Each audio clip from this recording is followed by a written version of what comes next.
Leão. Cartão vermelho para o Leão. O Leão pede calma aos seus companheiros e diz que vai sair.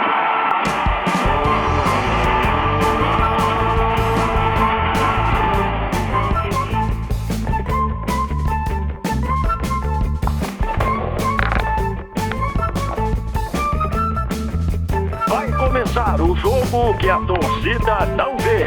As cenas que acontecem nos bastidores do futebol. O goleiro que foi convocado para 4 Copas do Mundo diz que já viu o jogador dançando em volta de galinha e deitando no chão para ganhar jogo. Sair pelado de madrugada.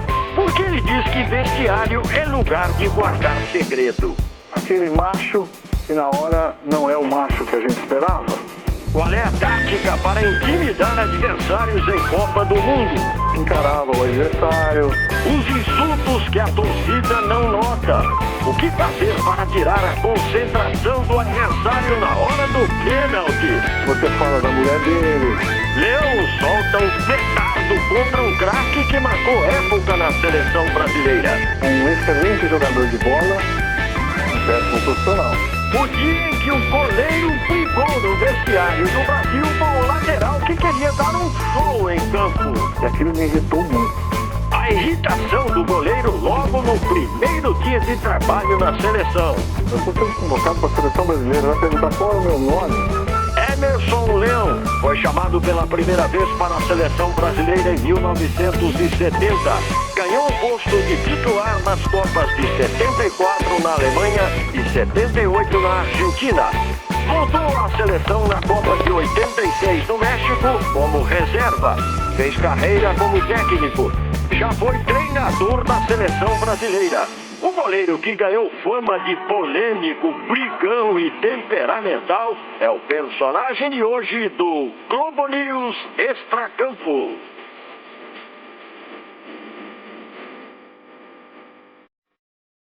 Você se envolveu em 2 incidentes com jogadores da seleção brasileira em clubes. Agrediu Careca e foi agredido por Serginho. Um bateu, o outro apanhou. O que ficou dessas 2 cenas? 2 mentiras suas. Porque o Careca é meu amigo até hoje, o melhor centroavante mais inteligente que eu vi jogar dentro do campo. Era um baby na época, conseguiu, ele era tão inteligente que conseguiu fazer com que o juiz Arnaldo César Coelho errou em me expulsar porque não sabia nem o que estava acontecendo. E jamais agrediu o Careca e nem o faria. Excelente menino. Portanto, depois de muitos anos, estou voltando a falar e o Arnaldo sabe que ele errou. Eu não fiz absolutamente nada. Agora sim. Direto no gol, Leão. E o Leão dá um tapa. Vai expulso, Leão. Cartão vermelho para o Leão. Deu um tapa na cabeça de Careca. Serginho também não bateu e nem apanhou. Ele apenas foi expulso, voltou e me deu um cutucão no chão que eu estava deitado. Fomos campeão, eu estava no Grêmio, também não existiu nada. Apenas Serginho, não tenho um relacionamento com ele, porque circunstâncias fugiram. Nós não nos relacionamos mais. Não nos relacionamos mais. E o Careca, eu encontro sempre com a maior alegria possível. Então foram 2 mentiras, nada mais do que isso. 1-0 frente ao São Paulo no Morumbi. Grêmio e São Paulo vão representar o futebol brasileiro na Taça Libertadores da América. Leão fazia cera. Cartão, hein? Acertou o Leão e está expulso de campo, Serginho. E agora vai lá pedir desculpa ao Leão. Cartão vermelho pro Serginho. Olha aí, isso não. Sócrates, que era estrela do Corinthians quando você jogava no time, uma vez disse que você era um elemento desagregador, porque você ia contra a chamada democracia corintiana. Que lembrança você guardou dessa experiência? A lembrança que eu guardo é que ele era um excelente jogador de bola, um péssimo profissional, mas um excelente jogador de bola. Isso incontestável. E é que eu nunca vi democracia em nenhuma, muito menos no Corinthians. Por quê? O que é que existia de errado na democracia corintiana? A democracia corintiana era o seguinte: você pode fazer tudo o que você quiser, desde que eu permita. Isso não é democracia. O Corinthians tinha um grande time de futebol, que por isso ganhava, com todos os erros que estavam lá dentro. Ganhava porque era capaz. E é esse elemento que você falou era excelente jogador de futebol. Ganhou bem no primeiro. No segundo, o tiro é bom! Você uma vez disse que era a favor de uma ditadurazinha, mas só no futebol. A seleção brasileira alguma vez viveu sob uma ditadurazinha? Olha, eu não sei o sinônimo da palavra ditadurazinha e não me lembro de ter falado isso. Eu sempre acho que os lugares têm que ter comando, mesmo que temporariamente tenha que exigir mais. Isso é normal, chama hierarquia. Não pode ter erro de conduta, o objetivo é único. Muita moleza gera problema. Uma das histórias que correm sobre os bastidores da seleção brasileira é que você agrediu o zagueiro Marinho no vestiário depois da derrota contra a Polônia por 1-0 na Copa de 74. O que foi que aconteceu de uma vez por todas? Tem que perguntar para ele. Fica mais fácil, aí você fica sabendo a verdade.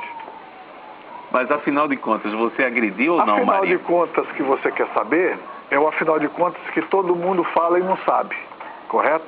Apenas nós estávamos disputando um terceiro e quarto lugar.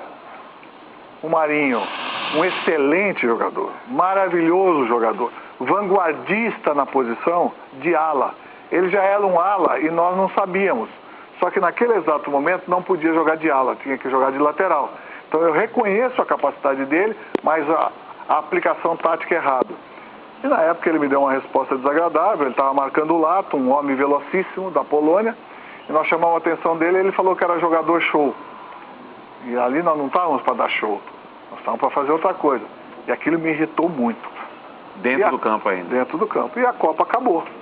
E como a Copa acabou, tudo se terminou. Mas no vestiário houve um desentendimento entre vocês dois? Lógico que houve desentendimento. Não só Marinho e Leão.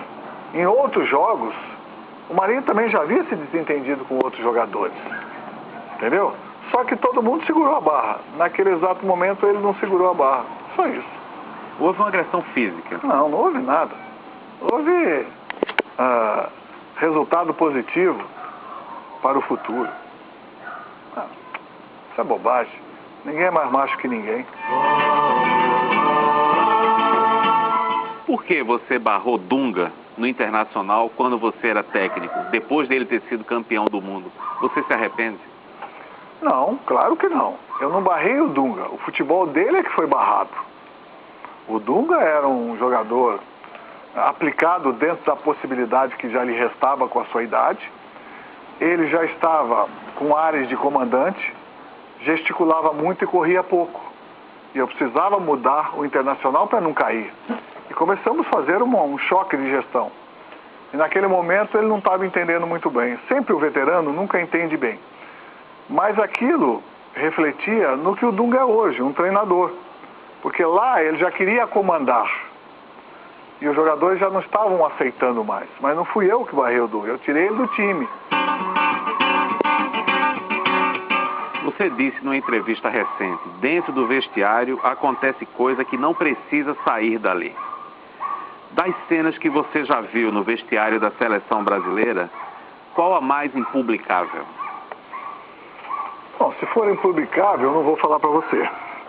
Então é porque ela passa a ser publicável. Mas eu acho que o silêncio do vestiário é a coisa mais maravilhosa que tem. A apreensão do túnel é a coisa mais difícil de conviver. E a saída para o estádio é o êxtase de todo mundo.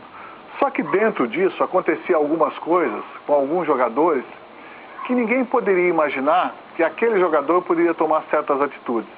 E eu, ao longo da minha carreira, eu presenciei algumas atitudes de alguns atletas que eu jamais esperava que isso acontecesse. E às vezes necessária. Então eu acho que tem segredos que devem morrer conosco. Por exemplo, uma pessoa altamente equilibrada que perde o controle, agride uma outra pessoa. Aquele macho que na hora não é o macho que a gente esperava. Então, aquele treinador que te chamou a atenção porque ele não enxergava de longe e você sabia que ele não enxergava de longe. Aquele que não chamou a atenção de outro porque gostava mais daquele. Aquele que te elogiou no momento de tristeza. Aquele que deixou de te elogiar num momento de alegria. Então isso não é para ser escrito.